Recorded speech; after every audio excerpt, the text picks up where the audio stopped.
Hello friends, welcome again to Verified Soul. We have now 3 days between now and the results, and I hope you are preparing and expecting good. Now, we had earlier begun filling the DS260 form, and it is very important that we get this information because immediately after you realize you have been selected, the next step is filling the DS260 form. And that's why we began those videos. So if you have not watched part 1 of this video about filling the DS260 form, especially on the personal information, then go back and watch that video because this is the continuation. And what are we going to discuss today? Today we want to see on how to correctly fill the present address and the previous address information in the DS260 form because that is very critical. So without much ado, let's dive into the video. Let's come onto my screen and let's see how we do it. So with me here is that part on the present and the previous address information. And it is simple and straightforward, but I'll touch on key things, key aspects that you need to know before you fill this part. So we see that on the present address, you are supposed to fill in the street address, and then you're supposed to fill the city, the province, the postal code, and the country, and the date you started living in that present address. So let's go bit by bit. For the street address, you use the address if your country's system is based on the PO box. You just use the PO box. And what about the present address? The present address regards the place where you are currently are living in. The residence where you are at this time you are filling the DS260 form, where you are staying, where you are living. If you are living on campus, place that address of that campus. If you are living in a town, that street address, the house address, or the box that you use at that address, that is what you're supposed to use. And remember guys, different countries, they have different system of their address. Use the exact system of your country. The exact system of the address in your country, use that because the United States Embassy in your country is aware of the system that you use in your country. Don't bother yourself about other things if you don't have the system that conform to whatever you see here. If you don't use the street address, don't bother yourself putting one. Just use the box address if your country uses the box address. If you don't use the street address, you just use the address that you use in your country. And then address number 2 is optional. And then you put the city of your current residence or the town or the place where you're living in at the moment. And then you put the state or the province. If your country system is provincial, use the province. If you use the state, use the state. And then you put the postal code or the zip code. And the zip code is the zip code of the town that you're living in. And then you choose the country of your current residence. And then when did you start living at that location? Select from the drop down and put the exact date you started living in that place. I hope we are together. And then when you go down here, and now here we have the information about the previous residences, previous address. And this previous address are all the addresses where you have lived in since the time you turned 16. And again, if you have ever lived in a different location, in a different city, in a different town, in a different area, apart from where you are living now, this is the part that you're supposed to put that information in.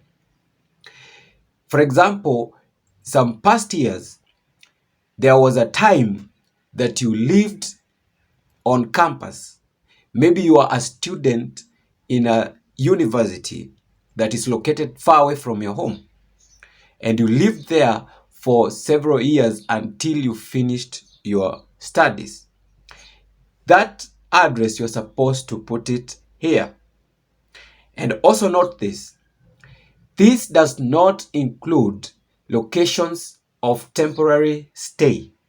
For example, if you went for a vacation in some place or some visit and you stayed there for some time during your vacation, that is not regarded as a previous address. So a hotel that you lived in, or an Airbnb that you lived in, or any other place of vacation that you stayed in, that is temporary residence. It's not factored in here. So don't include that. But if you have never migrated from your current residence, you just select no. And then down below it, we have the phone number. Note this, you have to provide the primary phone number. That is mandatory. You have to provide one line that you usually use. And then if you have any other that you can use or that you usually use, then you plug them in the secondary phone number. And if you have a workplace phone number, then you use it here. But they are optional. The secondary and the workplace phone number, they are optional. You can just check. Does not apply, does not apply. But for the primary number, you have to provide. And then you are asked, have you used any other telephone number during the last 5 years? If you are using a telephone line but replaced it with a current one, that previous line, you are supposed to indicate it here. And then when you go down below, we come to the place where you're supposed to put your email address.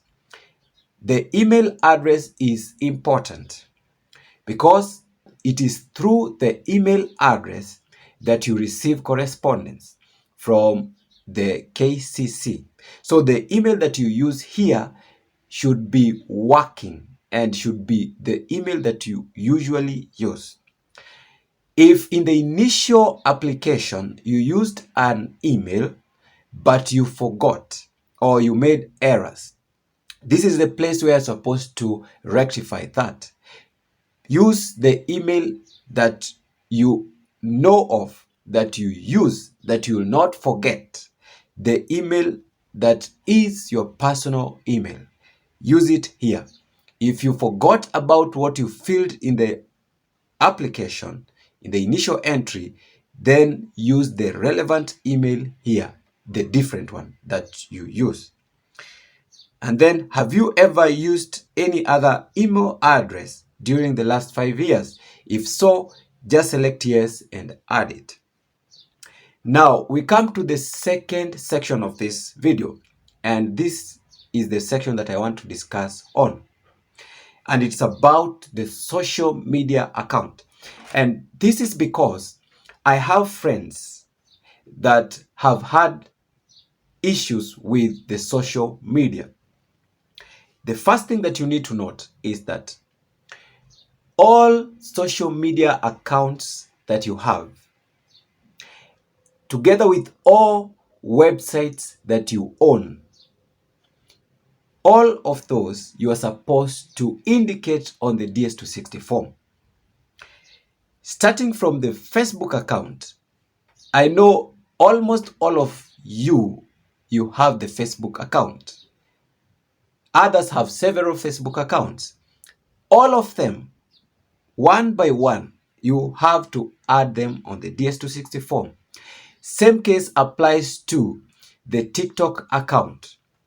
All the TikTok accounts that you have, all the Instagram accounts that you have, all the Snapchat accounts that you have, all the YouTube accounts that you have, all the websites that you hold, together with every other social media platforms that you own, your personal platforms. All of them, you have to line them in this section. Are we together? The other thing that you need to note is that there are some social media accounts that you're not supposed to include. And these are very specific. If you are employed and your company has a social media where you are a member, don't put that social media account here. It's not your personal account. If your company or your workplace has a YouTube channel of which you are a member, don't put it here. Same case with LinkedIn. If you are a member in the company's LinkedIn platform, don't add it here.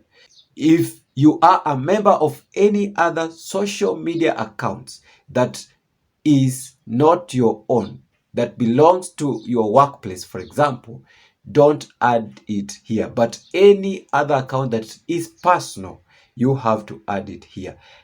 I've very well explained on that, and I hope you have understood.